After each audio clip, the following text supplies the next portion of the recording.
মানবতাবিরোধী অপরাধ মামলায় শেখ হাসিনা সহ ৩ আসামির রায় ঘিরে ট্রাইব্যুনাল ও এর আশেপাশের এলাকায় আইনশৃঙ্খলা বাহিনীর তৎপরতা বাড়ানো হয়েছে। বিস্তারিত জানাতে সরাসরি যুক্ত হচ্ছেন সহকর্মী আরিফুল ইসলাম। আরিফ, আপনি সকাল ৮টার সংবাদেও জানিয়েছেন ট্রাইব্যুনাল ও এর আশেপাশের এলাকায় নিরাপত্তা ব্যবস্থা জোরদার করা হয়েছে। এই মুহূর্তে সেখানকার পরিস্থিতি কেমন দেখছেন জানাবেন।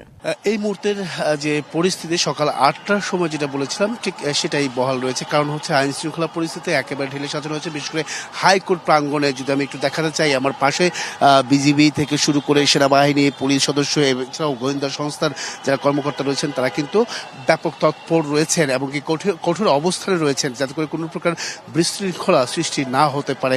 সেই বিষয়টা কিন্তু আসলে দেখানোর চেষ্টা করছি।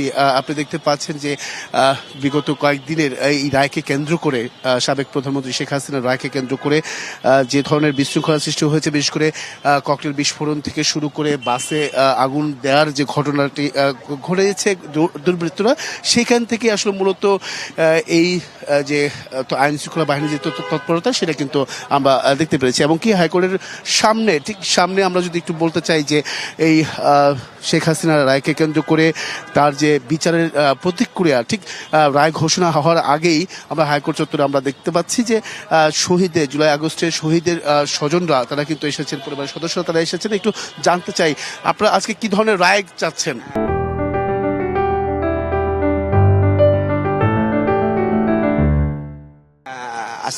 বিসমিল্লাহির রহমানির রহিম। আসসালামু আলাইকুম। আমি শহীদ মিরাজের বাবা যাত্রাবাড়ি থেকে এসেছি। আজকে আল্লাহর অশেষ রহমতে আমরা সর্বোচ্চ এই মাফিয়া হাসিনার ফাঁসি দাবি করছি, সর্বোচ্চ ফাঁসি দাবি করছি। কিছুটা হলো আমার মিরাজকে যায় বলতে পারবো তার কবরে যে বাবা, তোমাদেরকে যারা নিষ্ঠুরভাবে হত্যা করেছে, তোমার অপরাধ ছিল দেশের মানচিত্র হাতে নিয়ে দাঁড়াইছিলা, তোমার অপরাধ ছিল তুমি মাথায় পতাকা বেঁধেছিলা, তোমার অপরাধ ছিল তোমার যে মোবাইলটা ছিল সেই মোবাইলের ভিডিও করণে তোমার আজকে এই মাফিয়া হাসিনার পুলিশ বাহিনী আজকে তোমার জীবনটা কেড়ে নিয়েছে।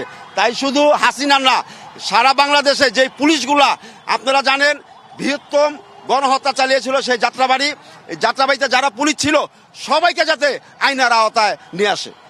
অসংখ্য ধন্যবাদ। শুনছিলেন তাদের যে প্রতিক্রিয়া, ঠিক রায় ঘোষণার আগ মুহূর্তে স্বজনদের, নিহত স্বজনদের যে পরিবার তারা কিন্তু এখানে উপস্থিত হয়েছেন। শুধুমাত্র তাই নয়, এখানে আমি একটু যদি বলতে চাই, এখানে ছাত্র জনতার বা ছাত্র সমাজের পক্ষ থেকে কিন্তু বেলা 12টায় ঠিক হাইকোর্ট প্রাঙ্গণে একটি প্রতিক্রিয়া সমাবেশ হওয়ার কথা রয়েছে। আসলে সেখানেই মূলত তাদের রায়, সেই রায় ঘোষণা পরবর্তীতেই তাদের যে প্রতিক্রিয়া, বিশেষ করে ছাত্র জনতার যে প্রতিক্রিয়া সেটা অবশ্যই তুলে ধরার চেষ্টা করবে। পাশাপাশি যদি বলতে চাই যে আইন শৃঙ্খলা বাহিনী এখন পর্যন্ত একেবারে নিরাপত্তার চাদরে ঢেকে রেখেছে পুরো রাজধানী জুড়ে। বিশেষ করে গুরুত্বপূর্ণ যে পয়েন্টগুলো রয়েছে সেখানেও কিন্তু আমরা দেখেছি আইন শৃঙ্খলা বাহিনীর তৎপরতা। এই ছিল এখান থেকে সবশেষ। পরবর্তী নতুন তথ্য পেলে অবশ্যই জানার চেষ্টা করবো। আরিফ, ধন্যবাদ আপনাকে।